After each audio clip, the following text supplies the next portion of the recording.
انسانی فلاح اور ان کی جو جینون ان کی گریونسز ہیں اس کو ایڈریس کرنا، اس کے لیے ہمیں 2 سٹیپ آگے جانے کی ضرورت ہے، جس میں ڈیولپمنٹ ہے، جس میں ان کی جاب لیسنس ہے، جس میں ان کی جینون قسم کی ڈیمانڈز ہیں جس کو پورا کرنا ہے. مگر اس کے ساتھ ساتھ ہمیں جو وائلنٹ ایلیمنٹس ہیں، جو دہشت گرد ہیں، ان کے خلاف ایک پوری قوت مجتمع کر کے whole of the nation and whole of the government approach کے ساتھ ان ایلیمنٹس کا کلا کما کرنا ضروری ہے. اس کے لیے ہمیں اپنی جو ڈپلائمنٹ ہے اس کو بھی زیادہ مؤثر کرنا پڑے گا. اس کے لیے ہمیں کچھ ہتھیاروں کو، جو آج کل ڈرون وارفیئر ہے، سرویلنس مینز ہیں، ہمارے پاس دوسرے جو موبلٹی کے ذرائع ہیں، ان کو تھوڑا آرگنائز کر کے، اور جس پہ بہت سا کام ہو رہا ہے. آپ نے دیکھا ہوگا کہ آج نوشکی میں جو دہشت گرد تھے ان کو ریٹیلیشن میں ان کو مار دیا گیا ہے، اور اسی طرح جن دہشت گردوں نے پنجگور میں کارروائی کی تھی ان کا بھی کلا کما کیا گیا ہے. مگر ہمیں پرو ایکٹیو ہونے کی ضرورت ہوگی، کیونکہ ابھی وہ ایلیمنٹس جو سی پیک اور جو افغانستان میں پاکستان کے جو تعلقات طالبان کے ساتھ بہتر ہو رہے تھے، اس میں یہ رخنہ ڈالنے کی کوشش کی جا رہی ہے. تو ہمیں ان نان گورنمنٹ اسپیسز کو فوکس اور ان کو نظر میں رکھنا پڑے گا یہاں سے آگے. جی بگیڑی صاحب، یہ فرمائیے کہ 67 کیمپس ہیں جو انڈیا کے ابھی تک کام کر رہے ہیں، اور ایسا لگتا ہے کہ جیسے وہ افغانستان میں سارے موجود ہیں. ابھی تک طالبان اپنی گورنمنٹ ہونے کے باوجود ان کو کنٹرول نہیں کر پائے. یہ کتنے مؤثر ہیں اور ان کا رول کتنا زیادہ ہے؟ یہاں پہ فنڈنگ بڑی کلیئر، جو ISPR کی سٹیٹمنٹ آئی اس میں بھی تھا کہ فنڈنگ جو ہے ان کو وہ انڈیا سے ہوئی ہے، یہ جو دہشت گرد تھے جنہوں نے اٹیک کیا. دیکھیں جی، یہ جو کچھ ہوا ہے نوشکی میں، پنجگور میں، اس سے پہلے کیچ میں، اس پہ را اور اجیت دوول بہت جلی حروف میں لکھا ہوا ہے. تو ہمیں اس میں تو کسی ابہام میں رہنا نہیں چاہیے. وہ جو 66 کیمپس جس کا آپ نے ذکر کیا، جس کا پاکستان نے ڈوزیئر بھی دیا ہوا تھا، وہ ابھی طالبان کے آنے سے اور امریکیوں کے جانے سے اس کا کچھ اس کی آرگنائزیشن کچھ متاثر ہوئی ہے. مگر ابھی بھی ان کا ایک بہت بڑا را کا نیٹ ورک ہے جو کہ ایسے ممالک سے آپریٹ کر رہا ہے جہاں پہ ان کی اپنی عملداری حکومتوں کی نہیں ہے. اور جیسے میں نے ذکر کیا کہ بلوچستان کے کچھ علاقے جو افغانستان اور ایران سے بھی ان کے سرحد لگتی ہے، وہ ٹرائنگل ہے جس پہ ہمیں فوکس کرنے کی بہت ضرورت ہے، کیونکہ بہت سے ایلیمنٹس ہیں وہ کہ ایران سے بھی آ رہے ہیں، بہت سے ایلیمنٹس ہیں جو کہ افغانستان میں ان گورنمنٹ اسپیسز کو استعمال کر رہے ہیں، جہاں پہ باوجود بہترین ایفرٹ جو کہ طالبان کی ہے کہ ان کو روکیں، مگر ان کی اپنی گرفت نہیں ہے. ان کے پاس ان کی جو اکانومی ہے، ان کی معیشت، ان کو پے کرنے کا طریقہ کار، ان کا جو ڈسپلن ہے، وہ ایک آرگنائزڈ اور ریگولر آرمی کی طرح نہیں ہے. اس کا نتیجہ یہ ہے کہ بہت سے لوز آرمز وہاں پہ افغانستان میں موجود ہیں. ہمیں تھوڑا سا پرو ایکٹیو اور اگریسو ہونا پڑے گا. ہمیں مے بی کہ طالبان کے ساتھ کوئی بات چیت کر کے ان کے جو سینکچوریز ہیں، ان کے جو کیمپس ہیں اکراس دی بارڈر آلسو، ان کے ساتھ کوارڈینیٹ کر کے کوئی ایکشن کرنا پڑے. اچھا بگیڑی صاحب، یہ فرمائیے کہ اس وقت آپ نے جیسے فرمایا، لگتا یہ ہے کہ طالبان جہاں تک ہیں وہ بالکل غیر مؤثر ہوئے ہوئے ہیں ان لوگوں کو کنٹرول کرنے کے لیے. یہ جو واقعات اس طرح کے ہوتے ہیں، کیا ہمارے تعلقات صحیح رہ سکیں گے اگر طالبان کنٹرول نہیں کر پاتے؟ ہمارے تعلقات رہنے چاہیے، بیکاز جو قوتیں جن کا مطمع نظر یہ ہے کہ ہمارے تعلقات خراب ہو جائیں، ان کے لیے تو یہ حکمت عملی بہت مؤثر ہوگی. ہمیں یہ لمیٹیشنز طالبان کی جانتے ہوئے ان پہ اثر انداز ہونا پڑے گا، اور ان کو یہ سینسٹائز کرنا پڑے گا کہ ان کی جو وہ جگہیں ہیں جہاں پہ ان کی عملداری نہیں ہے، تو ان جگہوں پہ فوکس کرنے کی ضرورت ہے. اگر ہماری مدد کی ضرورت ہے تو ہم کوئی جوائنٹ آپریشنز پلان کر سکتے ہیں، جس کی وجہ سے جو سینکچوریز ہے، جو اسپیس ہے، وہ ان کے لیے سکویز ہو جائے. تو میرے خیال میں تو یہ ہمیں اس کو ایک ہمہ جہت حکمت عملی کے تحت چلنا پڑے گا، جس میں طالبان کو ان کو کوارڈینیشن کرنی پڑے گی ان کے ساتھ. اس کے بعد اپنا انٹیلیجنس نیٹ ورک زیادہ مؤثر کرنا پڑے گا. اس کے بعد آپ بلوچستان میں جو کچھ ایسی سینکچریز ہیں جو کہ استعمال ہو سکتی ہیں کیونکہ وہ انتہائی دشوار گزار ایریا ہے, اس میں گھاٹیاں ہیں, اس میں ڈیفیکلٹ ٹیرین ہے, سو اس کو بھی کومب کرنے کی ضرورت ہے. اور یہ ساتھ ساتھ یہ جو ہماری حکمت عملی ہے وہ چلے گی, اور اس میں جو لوگ جو ہماری سائڈ سے, جو ریاست کی سائڈ سے ہمارے ساتھ لڑتے رہے ہیں, جن کا ہمیں پتہ ہے, جس میں ٹرائبل لیڈرز ہیں, جس پہ ہمارے ساتھ جن لوگوں نے مدد کی دہشت گردی کی جنگ میں, ان بلوچوں کو ساتھ ملانا بہت ضروری ہے, اور وہ یہ کیا جائے گا تو یہ اس کا سدباب ہو سکے گا, اور I think it is doable. آپ نے جیسے فرمایا کہ بڑا ہی ٹائم ایسا جو تھا انہوں نے چنا جب وزیر اعظم ہمارے چائنا پہ ان کا دورہ چل رہا ہے اور وہاں پہ کئی ایگریمنٹس ہونے ہیں, سی پیک کے حوالے سے بھی بات چیت ہونی ہے. یہ ٹارگٹ جتنا ہے بی ایل اے کا اس وقت چائنا جو سپانسرڈ علاقے ہیں انہی میں ہو رہا ہے, تو اس کی بھی کوئی خاص وجہ آپ کو لگتی ہے کہ آخر سی پیک ان کو کیوں چبھ رہا ہے اتنا زیادہ؟ کیا اس کی وجہ انڈیا ہے جو نہیں چاہتا کہ سی پیک کسی بھی طرح سے مکمل ہو؟ جی, انڈیا بھی ہے اور کچھ ایسی قوتیں بھی ہیں, گلوبل پاورز ہیں جن کی آپس میں مخاصمت ہے.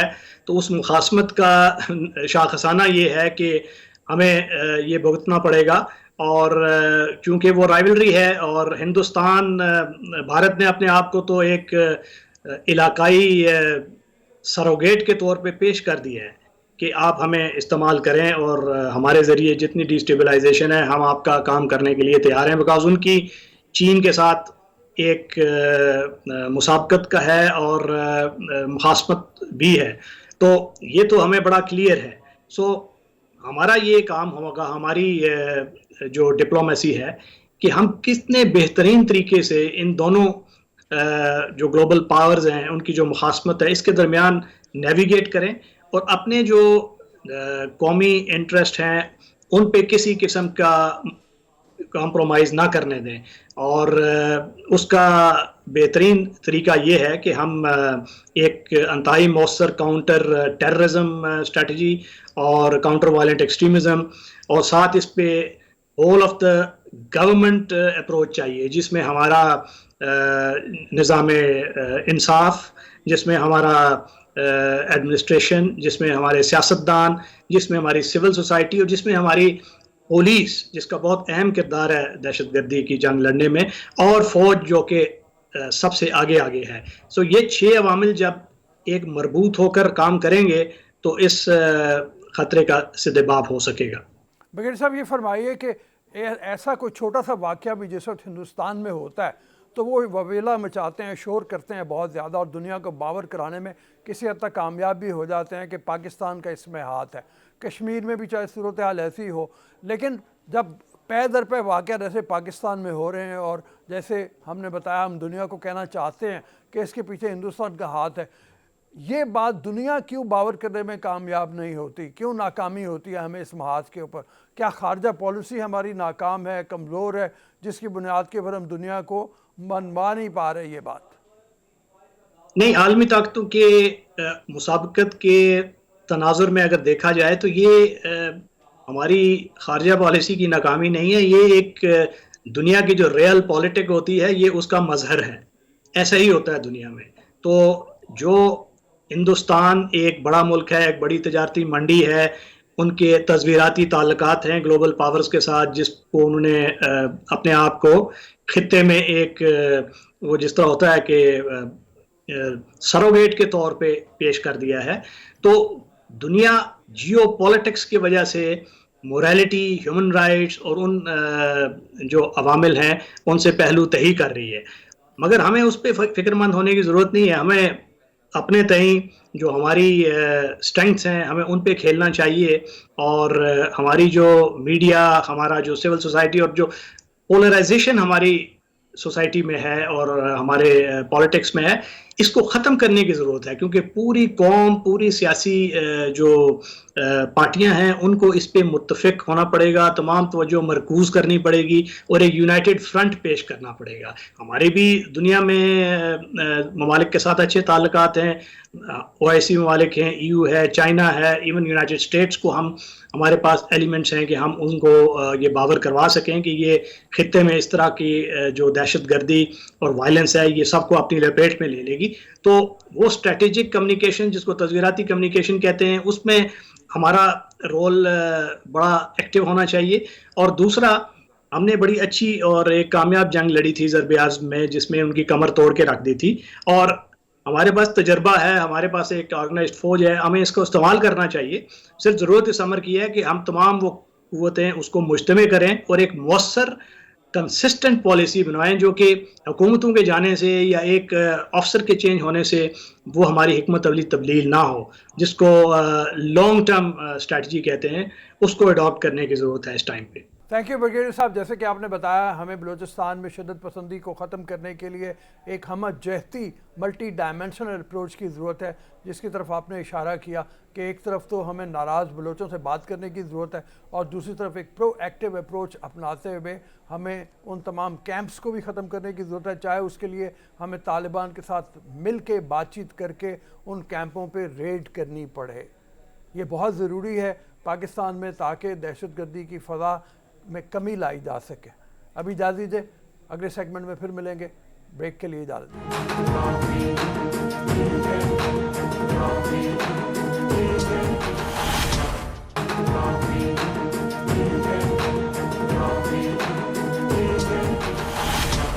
Welcome to the show after the break. ہم بات کرنے جا رہے ہیں پاکستان کی اکانومی کی. پاکستان کی اکانومی سخت مشکل کا شکار ہے، یہ تو سب جانتے ہیں. یہ بھی جانتے ہیں کہ اگلے آنے والے چند مہینوں میں پاکستان کو $8 بلین کے قریب قرض واپس کرنا ہے، جس کا پریشر بہت زیادہ ہے. اس وقت $1 بلین کے قریب پاکستان کو ملنے جا رہا ہے IMF سے، جس کی تقریباً ہاں ہو گئی ہوئی ہے. لیکن پاکستان کو اس کے باوجود بے شمار پیسے کی ضرورت ہے. یہ پیسہ کہاں سے آئے گا؟ کبھی ہمارے ارباب اختیار یہ کہتے ہیں کہ ہم چائنا سے مدد لیں گے، یہاں تک کہ یہ ذکر بھی آتا ہے کہ روس اور قزاقستان سے بھی مدد مانگی جائے گی، جس کی تاریخ میں ابھی تک کوئی مثال نہیں ملتی. سوال یہ پیدا ہوتا ہے کہ IMF کے اس $1 بلین پاکستان کو ملنے کے بعد کیا پاکستان کی صورتحال میں کچھ بہتری آئے گی، یا یہ شدت جو ہے یہ اسی طرح سے قائم رہے گی؟ اس کے ساتھ ایک اور سوال بھی پیدا ہوتا ہے کہ یہ جو اتنا قرض لیا جا رہا ہے، اس قرض کو واپس کرنے کا طریقہ کار کیا ہوگا؟ یہ جو قرض نئی شرح سود کے اوپر لیا جا رہا ہے، اس کو واپس کس طریقے سے کیا جائے گا؟ اور پھر لوگ یہ بھی سوال کرتے ہیں کہ یہ جو پیسے آئیں گے، اس کے ثمرات عام آدمی تک کب پہنچیں گے؟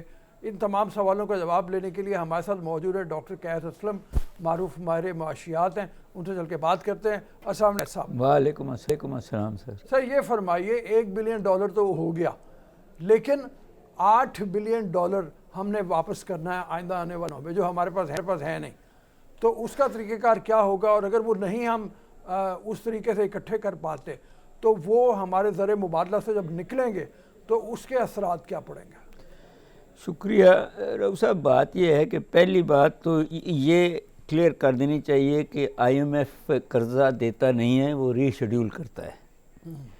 وہ ورلڈ بینک ہے جو قرضہ دیتا ہے اور اسے آپ کچھ کرتے ہیں. یہ تو آپ کے جو آپ نے وہ $8 بلین دینے ہیں، ان میں سے $1 بلین کو ری شیڈیول کر دے گا جو ان کے اپنے ہوں گے، اور شرح سود بڑھا دے گا.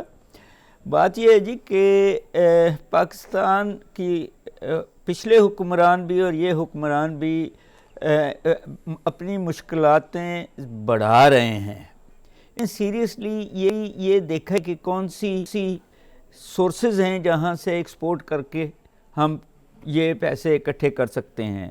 ہم کچھ مہینے پہلے ہمیں جاتا تھا کہ پاکستانی جو باہر ہیں وہ ہمیں $2 بلین ہر مہینے بھیجتے ہیں، اور اگر یہ کریکٹ ہے تو پھر ہمیں IMF کے پاس جانے کی کوئی ضرورت نہیں تھی.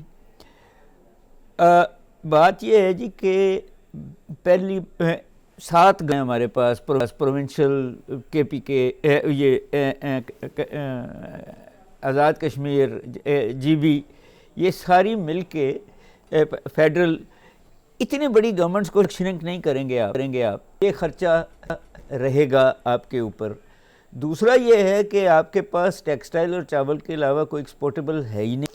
یہ یوتھ بلج جو ہے اس کو اگر آپ ٹرین کر کے باہر بھیج دیتے شاید. یہ جو ڈاکٹرز آپ کے پاس ہیں ان کو اگر آپ ایکسپورٹیبل بنا دیں, بے شک لوگ یہاں آ کے علاج کرائیں. آپ نے کوئی ایسی بات نہیں کی. ٹورزم کی بات کی تھی, وہاں بھی کوئی ڈالرز نہیں آئے. جس ملک میں سونے کی کان بھی ہو اور اونکس کی کانیں بھی ہوں اور روبیز کی کانیں بھی ہوں اور وہ قرض مانگ رہا ہو, تو وہ بہت بڑی حکمرانوں کی جو ہے مس یوز آف ریسورسز ہے ان دی کانٹیکسٹ. یہ آپ کا جو سوال ہے کہ کہاں سے پیسے آئیں گے, وہ اسی طرح مانگتے رہیں گے, اسی طرح ان پہ شرطیں لگتی رہیں گی, اسی طرح یہ ملک کو گروی رکھتے رہیں گے جب تک اپنی ریسورسز کو, انڈسٹری کو ویلیو ایڈ کر کے آپ ایکسپورٹیبل نہیں بنائیں گے. اب دینے کے لیے رہ کیا گیا ہے ہمارے پاس؟ مطلب یہ ہے کہ یہ بھی ایک بہت بڑا سوال پیدا ہوتا ہے, ہم نے کس چیز کو گروی رکھنا ہے, اور اگر گروی رکھنا ہے تو پھر تو صورتحال بہت زیادہ خراب ہو جائے گی. دیکھیں, جس ملک میں اتنی بڑی نیچرل ریسورسز ہوں, سمندر کی ساحل ہو, زمین ہے, یہ سارا کچھ گروی رکھا جا سکتا ہے. سوال یہ ہے کہ آپ تیار ہیں یا نہیں ہیں. سوال یہ ہے کہ آپ کی, جس طرح میں نے کہا, اونکس کی جو کانیں ہیں وہ آپ نے چین کو بیچنی ہیں یا خود ہی استعمال کرنی ہے. ریسورسز تو ہیں, ہم نے اس کو نہ اسیس کیا ہے, نہ پرائس کیا ہے, نہ اس کو. جو آپ کا سوال ہے وہ اسٹریٹجک ہے کہ کیا آپ اپنے نیوکلیر ایسٹس کو گروی رکھ کے $6-7 بلین امریکہ یا چین یا کسی اور ملک سے لے سکتے ہیں؟ کیا تیار ہیں آپ؟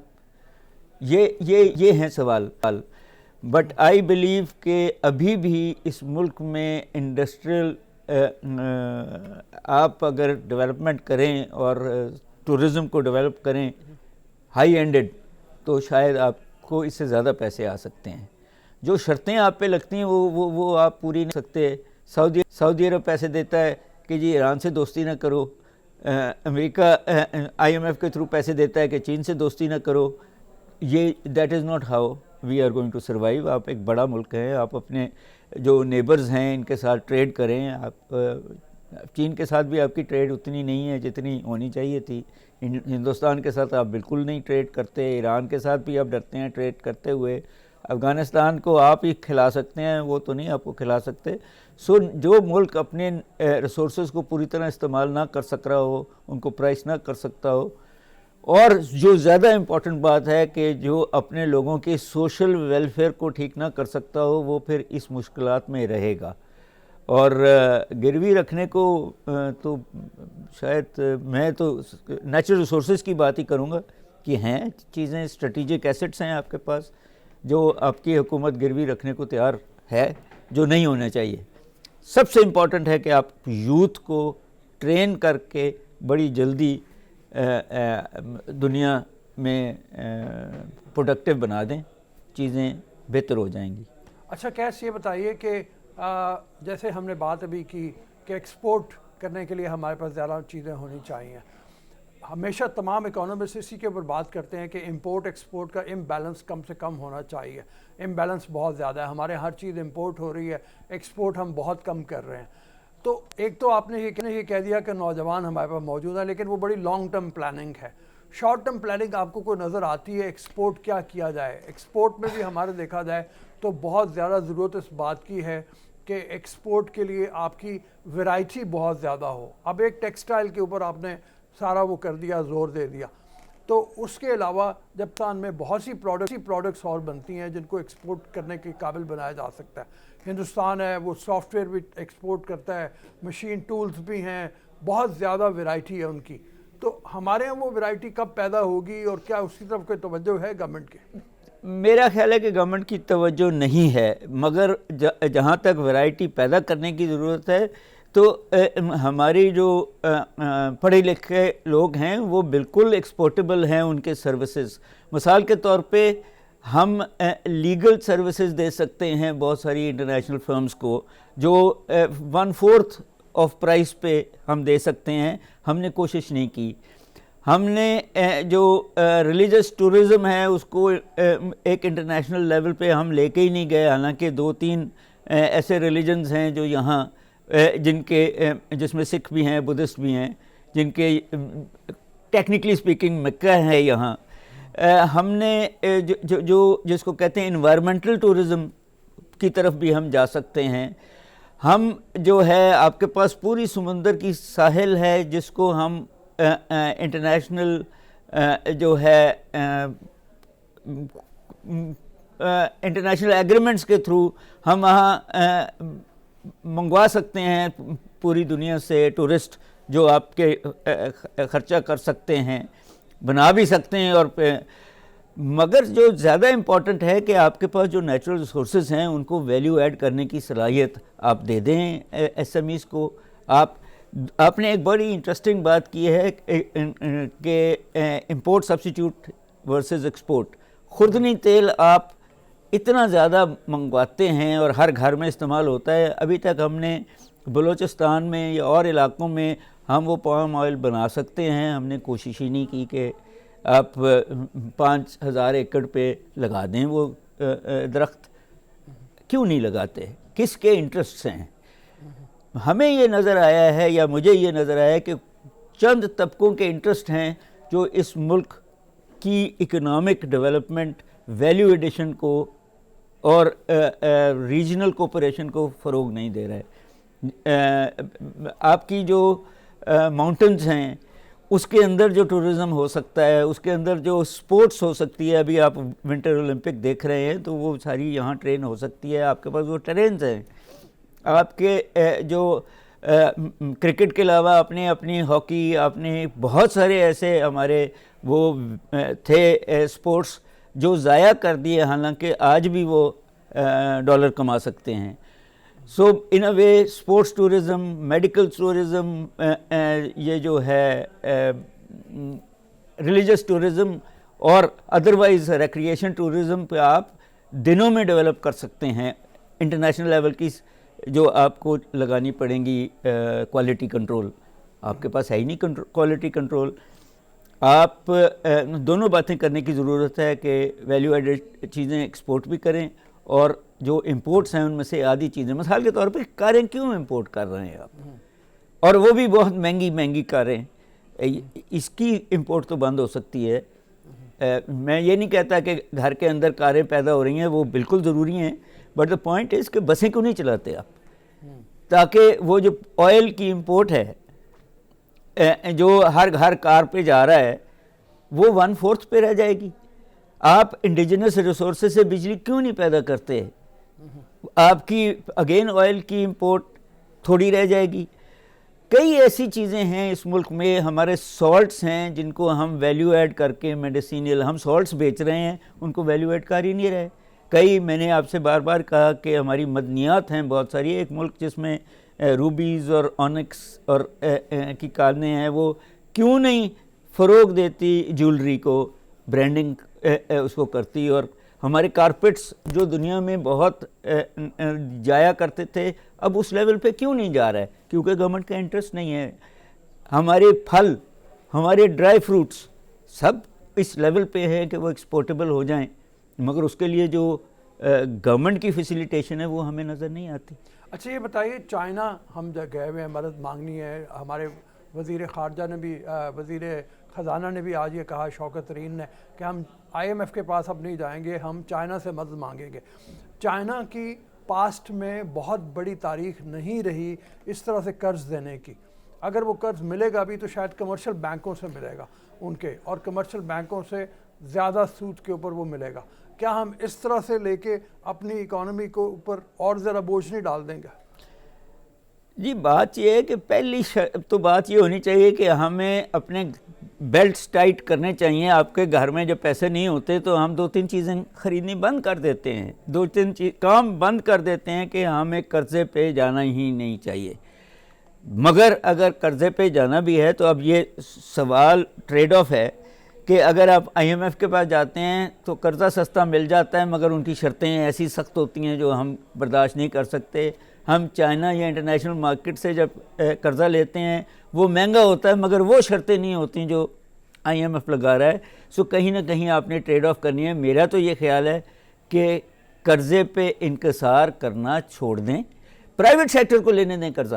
Government should not take loans. China کے ساتھ آپ کو جوائنٹ وینچرز کرنے کی ضرورت ہے, چائنا کے ساتھ قرضہ لینے کی ضرورت نہیں ہے, یا کسی اور ملک سے بھی قرضہ لینے کی ضرورت نہیں ہے. یہ کیوں نہیں ممکن کہ ہم ڈیفینس اسٹیٹ بھی بنیں اور ہم ویلفیئر اسٹیٹ بھی بنیں؟ ہم ون فار ادر کیوں کرتے ہیں؟ ہم کیوں کہتے ہیں کہ چائنا کے ساتھ جانا ہے تو امریکہ کے ساتھ دوستی ٹھیک نہیں رہے گی, اور امریکہ کے ساتھ جانا ہے تو چائنا کے ساتھ دوستی کی؟ ہم دونوں کے ساتھ پرائیویٹ سیکٹر کو اجازت دیں کہ وہ ایگریمنٹس کرے اور جوائنٹ وینچرز کرے اور چیزیں بنائے اور بیچے بھی اور خریدے بھی. گورنمنٹ کو صرف کوالٹی کنٹرول جانا چاہیے. تیسری بات یہ ہے کہ آپ کے جو انپٹس ہیں ان پہ ٹیکس ختم کریے, آپ کے جو ایکسپورٹیبلز ہیں ان پہ ٹیکس ختم کریے, امپورٹس پہ ٹیکس لگائیے, پروفٹس پہ ٹیکس لگائیے, آپ کو ریونیو بھی آئے گا, اور جو آپ کی ہے بزنسز وہ فروغ دیں گی, ایکسپورٹس بھی ہوگی. مگر جب آپ ایکسپورٹس پہ بھی لگا دیتے ہیں ٹیکس اور انپورٹس پہ بھی لگا دیتے ہیں تو پھر آپ کمپیٹیبل ہی نہیں رہتے دنیا میں. سو آئی بلیو کہ چائنا ہو یا آئی ایم ایف ہو یا سعودی عرب ہو, آپ اب قرضہ لینا بند کیجئے اور کاروبار کو فروغ دیجئے تاکہ وہ ایکسپورٹیبل ہو جائے. بہت مہربانی, تھینک یو ویری مچ. جنہیں بتایا ہمیں کوشش کرنی چاہیے کہ امپورٹ ایکسپورٹ کے امبیلنس کو ختم کریں. ایکسپورٹ میں بہت سی باتیں ڈاکٹر قیس اسلم نے بتائیں کہ جن کو ایکسپورٹ کیا جا سکتا ہے. اپنی چیزوں کو ویلیو ایڈڈ کرنے کے لیے بہت سے طریقے بتائے ہیں جن کے اوپر ہم ویلیو ایڈ کر کے باہر بھجوا سکتے ہیں. لیکن اصل بات یہی ہے کہ امپورٹ کم کی جائے اور ایکسپورٹ زیادہ کی جائے. یہ ہمارے بچنے کا واحد راستہ ہے. آئی ایم ایف ہمیں اس وقت $1 بلین تو دے رہا ہے, لیکن اس سے ہماری معیشت کے اوپر کو بہت زیادہ دیر تک پازیٹیو اثرات نہیں پڑیں گے. ہمیں پیسے چاہیے, وہ پیسے کس طریقے سے آئیں گے یہ بھی ایک سوال ہے جس کا آئندہ آنے والے دنوں میں ہم کوشش کریں گے سوال کا جواب تلاش کرنے کی. ابھی اجازت دیجیے اس سیگمنٹ سے, اگلے سیگمنٹ میں پھر ملیں گے.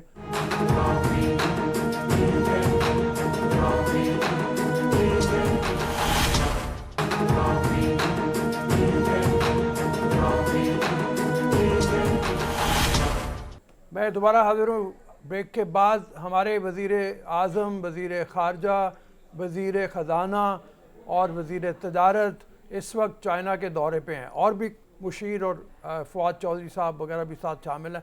لیکن امپورٹنس ان 3 لوگوں کی ہے. اس کی وجہ یہ ہے کہ پاکستان اس وقت جو اکنامک پریشر کا شکار ہے, جو معیشت کے محاذ کے اوپر پاکستان کو جنگ لڑنا پڑ رہی ہے, وہ بڑی امپورٹنٹ ہے. اور چائنا نے ہمیشہ ایک ایسے دوست کی طرح سے ساتھ دیا ہے جس کے بارے میں ہمارے لوگ کہتے ہیں کہ ہماری دوستی شہد سے زیادہ میٹھی اور ہمالیہ سے زیادہ اونچی ہے.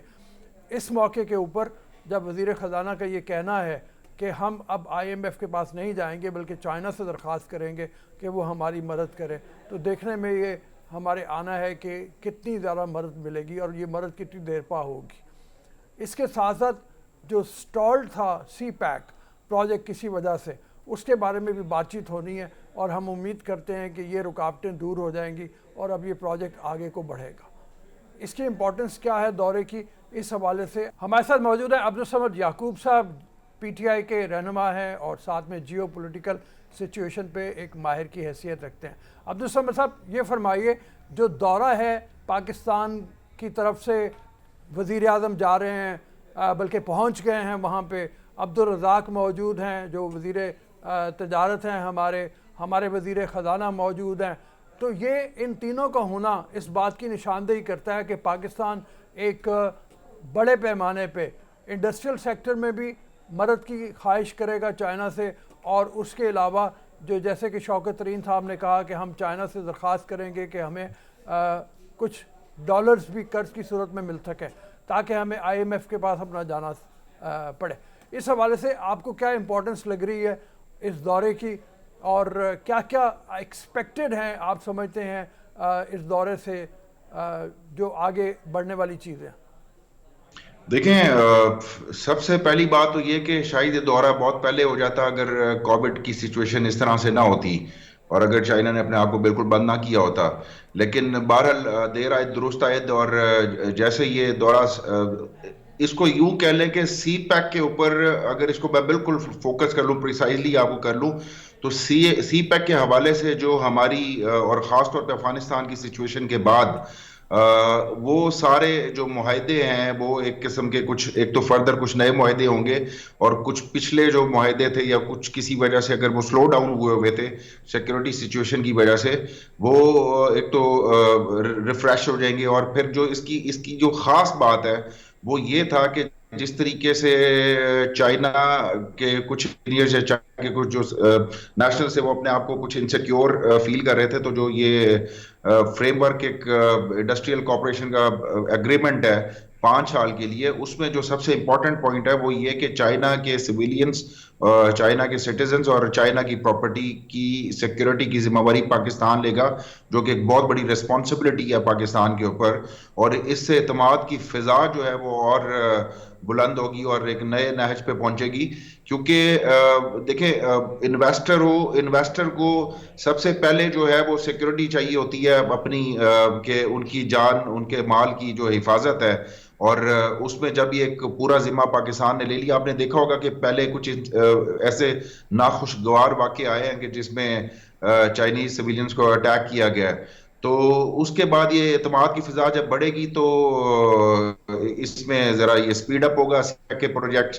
اور فورن ڈائریکٹ انویسٹمنٹس کے حوالے سے بھی ہے, جو لونے کے حوالے سے ہے وہ تو ایک علیحدہ ایشو ہو جاتا ہے. وہ تو ظاہر ہے پاکستان کو ایک فورن ریزرو ایکسچینج کا ہمیشہ سے مسئلہ رہا ہے, اور ریسنٹلی کچھ زیادہ مسئلہ رہا ہے. تو اس میں ہمیشہ چائنا یا سعودیہ جو ہے وہ انہوں نے ہمیشہ اس موقع کے اوپر پاکستان کو سپورٹ کیا ہے, وہ ایک علیحدہ ایشو ہے. لیکن اس کے علاوہ جو بائیلیٹرل ٹریڈ ہے اس میں دیکھ رہا ہوں کہ یہ آنے والے وقت میں سی پیک میں, اور بعد میں پھر یہ افغانستان کی سچویشن, افغانستان کو بھی شاید سی پیک میں ایڈ کر لیا جائے.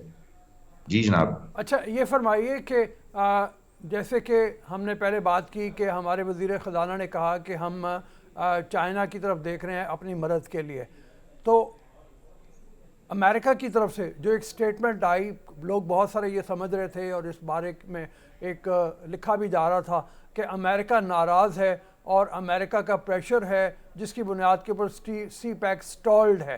اب امریکہ نے آج ان کی سٹیٹمنٹ آئی کہ پاکستان ہمارا اسٹریٹجک پارٹنر ہے, ہم اس کی طرف اس نظر سے نہیں دیکھتے کہ وہ چائنا کی طرف جائے گا یا امریکہ کی طرف رہے گا.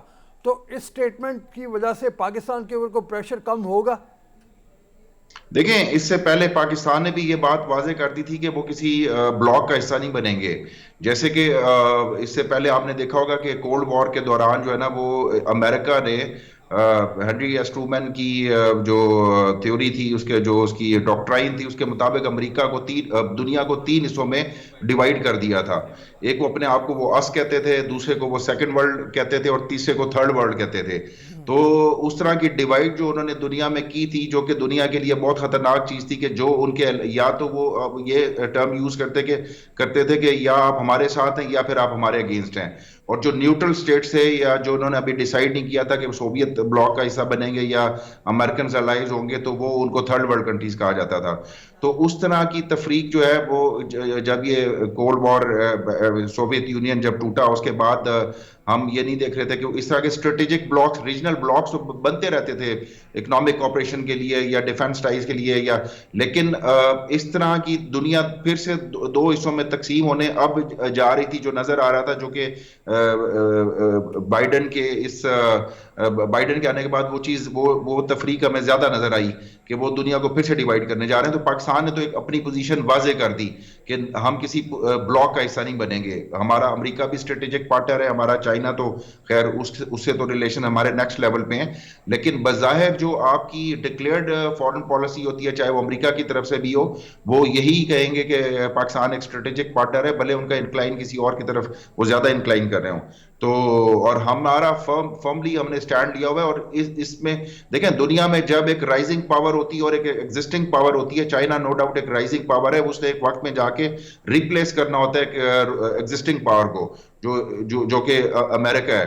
اس میں یہ ایک ٹرانزیشن پیریڈ چل رہا ہے, اور پاکستان پہلی بار میں یہ کہوں گا کہ اس کی پوزیشن یہ ہے کہ وہ چائنا کے ساتھ اس طرح سے سٹینڈ کر رہا ہے کہ جس طرح چائنا ریپلیس کرے گا اور سپر پاور بنے گا, تو ڈیفینیٹلی اس ریجن میں اور خاص طور پہ پاکستان میں بہت زیادہ ترقی آئے گی, جو کہ ہم ہمیشہ کلیم کرتے ہیں کہ وہ سی پیک کے تھرو, اور ایک اسٹریٹجک پارٹنر تو ہم رہے ہی ہیں اس کے چائنا کے. اچھا یہ فرمائیے, یہ جو دہشت گردی کے واقعات ہوئے خاص طور پہ بلوچستان میں, 2 علاقوں میں, نوشکی میں, پنجگور میں, اور یہ انہی علاقوں میں ہوئے جہاں پہ ہم سی پیک ہمارا اس وقت پروجیکٹ چل رہا ہے. چائنا ان واقعات سے کوئی اس کے اوپر اثر تو نہیں پڑے گا؟ اس کی وجہ یہ ہے کہ آپ نے جیسے بات کی کہ سیکیورٹی میں ہم نے انشور کرنا ہے چائنا کو کہ ان کے نیشنل بھی سیکیورڈ رہیں گے, ان کے ایسٹ بھی سیکیورڈ رہیں گے. یہاں پہ اس طرح کے واقعات کو بڑھاوا مل رہا ہے, تو اس حوالے سے بھی فرمائیے. بالکل, جو ہماری بلوچستان کی صورتحال ہے وہاں پہ جب بھی آپ کے جو فورن انویسٹمنٹ آتی ہے اس میں سب سے پہلی بات سیکیورٹی کی آتی ہے. سیکیورٹی زیادہ ضروری ہوتی ہے. اس میں ہمیں یہ پتہ ہے کہ باہر میں کون ایران میں انویسٹمنٹ کرنے جا رہا تھا. ظاہر انڈیا کا انٹرسٹ تھا. پھر انڈیا کبھی بھی نہیں چاہے گا کہ بلوچستان میں اسٹیبلٹی آئے. پھر اگر کوئی محرومی ہو بھی جائے, مثال کے طور پہ اگر کوئی بلوچ یہ کلیم کرے کہ اس کو کوئی محرومی ہے, تو اگر ساؤتھ پنجاب میں یہ کلیم کرتا ہوں کہ کوئی محرومی ہے تو میں بندوق نہیں اٹھاؤں گا. اسی طریقے سے وہ آپ کی جو بیرونی قوت اور خاص طور پہ انڈیا جو ہوتا ہے وہ آپ کی ان محرومیوں کو ایکسپلائٹ کرتا ہے. اس کی یہ فالٹ لائنز ہوتی ہیں, وہ آپ کے فالٹ لائنز پہ ہٹ کرے گا. لیکن فالٹ لائنز پہ ہٹ کرنا, اگر کوئی ناراض بلوچ احتجاج کرے تو وہ اور بات ہے, لیکن اگر کوئی بندوق اٹھا لے, وائلنٹ ہو جائے, تو اس کو وائلنٹلی اسی طریقے سے کاؤنٹر کیا جائے گا, جو کہ ہماری افواج جو ہے, ہماری فورسز جو ہے وہ ان کو کاؤنٹر کر رہی ہیں. اب جب تک بلوچستان میں اسٹیبلٹی, چائنا تو ظاہری بات ہے چاہے گا کہ بلوچستان میں اسٹیبلٹی آئے, اور ہمارے جو ہمسایہ کچھ ملک ہیں, ایک کا تو جو بارڈر لگتا ہے میں ان کا نام نہیں لینا چاہتا, اور انڈیا تو کھل کے چار ہے, لیکن یہ چھوٹے موٹے واقعات ہو جانا کا مطلب یہ نہیں ہوتا کہ آپ کوئی بہت بڑا بریک تھرو ہو گیا ایسے, کیونکہ یہ تو اگلے 100 سال بھی یہ اسٹیٹس کو چینج نہیں کر سکتے بلوچستان کا, کہ کوئی یہاں پہ انسرجنٹ سو کالڈ انسرجنٹ جو ہے نا وہ آ کے کوئی 1 انچ بھی فتح کر سکتے ہیں, اپنا جھنڈا لہرا سکتے ہیں. لیکن میں نے آپ سے جیسے آپ کو بتایا کہ اصل جو فوکل پوائنٹ ہے نا, کہ پاکستان پہ ہی پہلے ان کی جو سیکورٹی تھی چائنیز کی یا فارنرز کی, وہ پاکستان کی ہی ریسپانسبلٹی تھی. لیکن اس کو مزید ہائی لائٹ کر دیا گیا کہ ان کو مزید پروٹیکٹ کیا جائے گا. تو مستقبل میں نے آپ سے کہا کہ جس طرح افغانستان میں طالبان آ گئے اور ایک نئی رجیم آئی ہے, پہلے تو ایک اینٹی پاکستان رجیم چل رہی تھی, اور ان کی جو سوئل تھی وہ ہمارے خلاف استعمال ہو رہی تھی. کم از کم وہاں سے تو وہ جو سوئل جو ان کی افغانستان کی زمین ہے وہ بند ہو گئی ہے. کچھ سلیپنگ سیلز موجود ہیں بلوچستان میں جو ابھی ایکٹیو ہوئے ہیں, اور جن کو انشاءاللہ تعالی جلدی وائپ آؤٹ کر دیا جائے گا کمپلیٹلی. Thank you Abdus Samad. آپ نے جیسے فرمایا پاکستان اپنی پوری سی کوشش کرے گا کہ چائنیز نیشنل کو بھی, ایسٹ کو بھی محفوظ طریقے پہ یہاں پہ موقع ملے کام کرنے کا. اور آپ نے جیسے کہا کہ ہم امید کرتے ہیں کہ جو سٹالڈ ہے اس وقت رکاوٹ آئی تھی سی پیک میں, وہ رکاوٹیں ختم ہو جائیں گی. پاکستان کے لیے کتنا امپورٹنٹ ہے اس کے بارے میں ہم یہ تمام کہتے ہیں کہ پاکستان کی معیشت کے لیے ریڑھ کی ہڈی کی حیثیت رکھتا ہے یہ پروجیکٹ. انشاءاللہ تعالیٰ یہ پروجیکٹ کامیاب ہوگا, اور انشاءاللہ تعالیٰ یہ دورہ جو وزیر اعظم کا ہے وہ بھی کامیاب ہو جائے گا. اسی امید کے ساتھ ابھی اجازت دیجیے. اللہ حافظ و ناصر.